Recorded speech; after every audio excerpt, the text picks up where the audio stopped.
Human sa mini-covered court sa ilang eskwelahan, katawhan sa sitio Binawing, Barangay Lintangan, lungsod sa Sibuko, nakaangko na sab karon og 43 milyones ka pesos nga road concreting project sa kagamhanang probinsyal.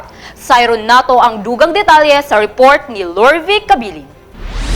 Nakaangko na sab og lain nga proyekto gikan sa kagamhanang probinsyal ang katawhan sa sitio Binawing, Barangay Lintangan, lungsod sa Sibuko. Balor 43 million ang gipahat karon sa probinsyal nga kagamhanan, ubos sa liderato ni Governor Roberto Uy alang sa pagsemento sa 2.8 kilometros nga farm to market road sa maong sitio. Lakip niini nga proyekto ang pagbutang og mga tamburong, line ditch ug slope protection subay sa nasangpit nga kalsada. Sa kasamtangan na semento na ang pipila ka parte sa maong dalan ug padayon ang pag-implementar sa proyekto. Kay baluan nga nakabenepisyo na ang sitio Binawing, ilabi na ang mga magtutungha ug magtutudlo sa Binawing Elementary School sa mini-covered court nga una nang nahimong proyekto sa probinsya dinhi. Sumala ni Mayor Joel Ventura nga dako ang iyang pagpasalamat sa mga opisyala sa kagamhanang probinsyal pinanguluhan ni Governor Uy kay napahatan og inani kadako nga proyekto ang maong hilit nga sitio sa iyang lungsod.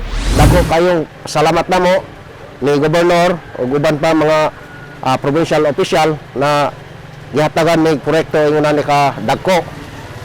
Then amo gud ni priority kani diri sa Binawing kay daghan man mga tao diri. Then napay elementary school to puhon o hatagan patag higayon na napay mga proyekto mo abot na mo tandog gyud sila tanan. Samtang mipadayag sab sa iyang pagpasalamat si Mrs. Elsa Taugyag kinsa usa ka magtutudlo sa Binawing Elementary School. Dakong tabang kini nga proyekto kay gikinahanglan matud niya nga maayo ang kalsada, ilabi na alang sa pagpasayon sa panginabuhian sa mga lumulupyo diin kadaghanan mga mag-uuma. Panghinaot niya nga masupayan pa kini sa umaabot lahos ngadto sa lagdek ug sa ubang kabaranggayan ug sitio haduol sa sitio Binawing. Ang among paboritong gobernador, magpasalamat ni kay niabot diri sa amo ang proyekto. Mao ni among dalan nga sa dugay namo magpuyo diri sa Binawing, nalisdan jud ni sa among panginabuhi. Tungod lisod jud among dalan. So karon dakon tabang jud ni sa amo adiri. Labi na sa livelihood sa mga tao diri kay ang mga tao diri mga farmer. Ang among panginabuhi mao ni ang farming. So kinahanglan jud maayo jud among kalsada.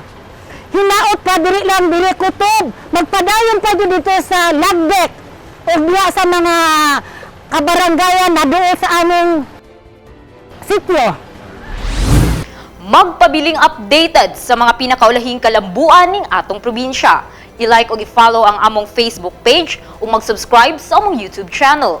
Kini si Lady Mary Luya alang sa Zamboanga del Norte Provincial News Network.